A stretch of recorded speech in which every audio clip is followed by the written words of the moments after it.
The gas station is big. It sits on the corner in the bus exhaust. Fat Fred is the owner. He is my idol. I worship his huge fat gut. His gut is the best gut. His gut is the strongest gut. His gut is the central focus of my existence. I work in his giant, mean, ugly gas station just to be near his fat, sweat-covered gut. A girl that I know works across the street in the plastic snow shovel store. She visits me sometimes at the gas station, and she has a loud, loud mouth. When the temperature is over 100 degrees Fahrenheit, business gets a little slow in the plastic snow shovel store. So the girl comes over to the gas station to talk to me. When she leaves, Fred starts to complain. He is hot. He is fat. He is red. Not bright red, but dark red. Almost purple in some spots. He is an ugly rotating Buddha, mopping his bald red cinder block head. His pig eyes shoot ugly, greasy laser beams of annoyance at me. "What's she sucking around here for?" he says. He doesn't know that she is my friend's girlfriend and that I don't like her any more than he does. It is a hot, busy day, and he must secrete some hatred in my direction. He lets out 3 fat grunts and spits on the floor with authority and says, "Why don't you just drag her up Lynn Woods and fuck her and be done with it? Then have all your buddies fuck her too." I stare at his bald eminence, the immenseness of his baldness, the imminent eminence of his bald immenseness. Fat Fred's fat gut, covered with the fat sweat that is the product of many years of gin and tonics, demands my attention. This hot day invites the public to water slide down Fat Fred's huge fat gut.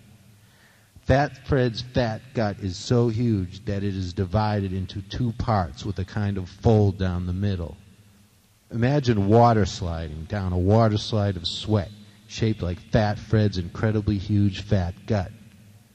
Sliding in a fast gushing stream of sweat, swooping and diving through the fat clumps of hair like a leopard frog through underwater fields of waving, swaying swamp moss. The river of sweat would smell like a skunk. Later in the afternoon, it is hotter. It is 116 degrees. Fat Fred is once again an ugly rotating Buddha mopping his fat, bald, red cinder block head. His pig eyes radiate murderous annoyance. I am staring into space, my mind several continents away. Fat Fred lets out a steam engine blast of hot pig air. He grunts at me in mock concern. "You all right? You gonna be all right? You here? You lost? You with us today? I just want to be sure you're all right." I am not listening. I am fixated on Fat Fred's immense bald head. It is smooth, shiny, sweaty, and slimy. It is red and hot and pulsating and smoking with hatred. I imagine holding on to the office window, gripping it ferociously while Fat Fred slams his immense bald head up my asshole, goring out my shiny entrails, rooting around in my miles and miles of shiny intestines until I consume his ugly, sweaty, bald immenseness, the imminence of his eminent baldness, the immenseness of his bald eminence, the imminent eminence of his bald immenseness.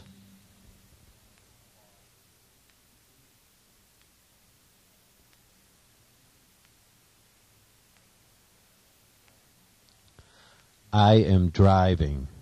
Bob is walking. He sees me and he wants a ride. I want to hit him. He says, "Take me to the liquor store." I take him to the liquor store. Jim has been sitting quietly in the front passenger seat. Bob turns to him and says, "I saw your mother the other day. What happened to her? She used to be nice looking. I would have fucked her a few years ago. I would have fucked the shit out of her a few years ago. What happened to her?"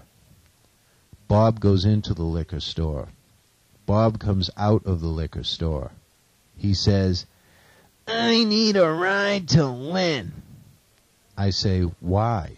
What is in Lynn?" He says, "I got this chick on Breed Street, and I want to fuck her before it gets too hot." You get all sweaty and shit. You get all hot and shit. You get all red and shit. I hate that.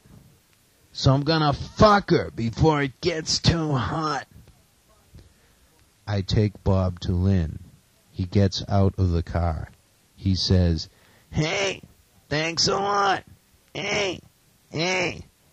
I leave.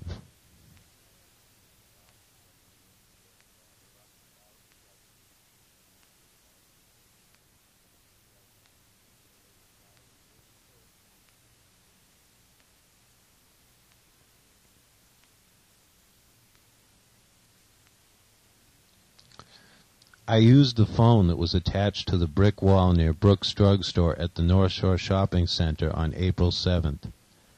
On the wall was an interesting exchange between two people named Hope and Joy.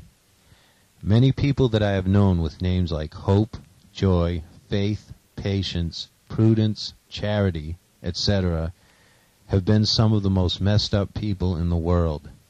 It seems that naming a daughter after an ideal or a virtue is a sure sign of trouble. I read this scrawled debate in a flooding rain, punctuational, grammatical, and spelling errors included. Hope is a fucking cunt bag who's gonna get her fucking shitty head kicked in. Joy, you're fucking dead, cunt face. Hope gave head to my boyfriend, and now she's a dead fucking cunt. This is where it stands between Hope and Joy from a literary perspective. I will keep listeners informed of any further developments in the Hope and Joy situation if and when they are brought to my attention.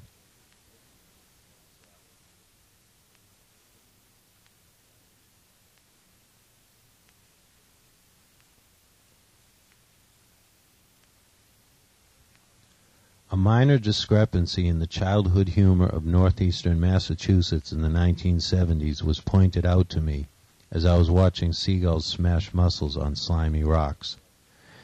The guy that I was talking to grew up in Marblehead, and I grew up in Peabody. We discovered that we had been raised on a lot of the same stupid jokes. I mentioned a joke involving the word clit, and he said that the joke had involved another body part in his town. There was no clit in Marblehead, he informed me. No clit in Marblehead? I echoed. No, the clit did not reach Marblehead until about 1980, he explained. I said, "Oh."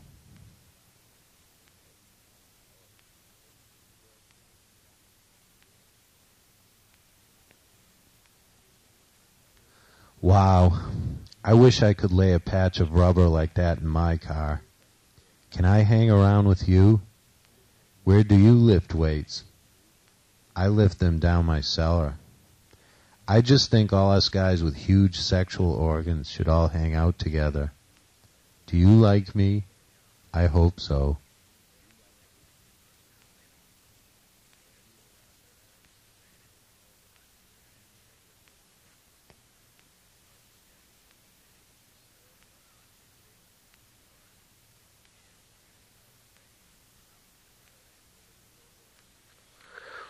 Kenneth killed his pet squirrel.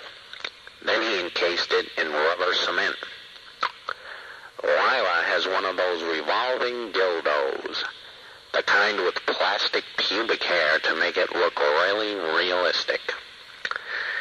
She walks around with it revolving in her back pocket, waiting for someone to say something so that she can give them a chop in the throat. Ronald shot skunks in his backyard. The neighborhood smelled like a skunk for 20 years, except for Mr. Sapienza. He smelled like shit.